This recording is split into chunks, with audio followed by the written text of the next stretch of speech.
ಈ ಕಸ್ಟಮರ್ ಹತ್ರ ಬಂದ್ಬಿಟ್ಟು 2 ಬೋರ್ವೆಲ್ ಮೋಟರ್ ಇರುತ್ತೆ. ಅದಕ್ಕೋಸ್ಕರನೇ ನಾವು 2 ಬೋರ್ವೆಲ್ ಮೋಟರ್ ವರ್ಕ್ ಆಗೋ ಥರ ಕಂಟ್ರೋಲರ್ ಬಿಲ್ಡ್ ಮಾಡಿದ್ದೀವಿ. ಆಲ್ಟರ್ನೇಟಿವ್ ಅಂದರೆ ಒಂದೊಂದ್ಸಲ ಒಂದೊಂದು ಬೋರ್ವೆಲ್ ರನ್ ಆಗಬೇಕು.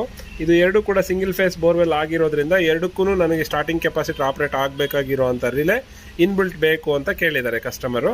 ಸೊ ಅವ್ರ ರಿಕ್ವೈರ್ಮೆಂಟ್ ಪ್ರಕಾರ ನಾವು ಈ ಕಂಟ್ರೋಲರ್ ಬಿಲ್ಡ್ ಮಾಡಿದ್ದೀವಿ. ನೋಡಿ, ಇದೆಲ್ಲ ಕಸ್ಟಮ್ ಬಿಲ್ಡ್ ಕಂಟ್ರೋಲರ್ಸ್ಗೆ ಸ್ಟಿಕ್ಕರಿಂಗ್ ಅನ್ನೋದು ಇರಲ್ಲ, ನಾವೇ ಅದಕ್ಕೋಸ್ಕರನೇ ಮ್ಯಾನ್ಯಲ್ ಆಗಿ ಬರೆದಿದ್ದೀವಿ. ಇದರಲ್ಲಿ phase neutral input, pump two capacitor, start capacitor, pump two start button, pump two stop button.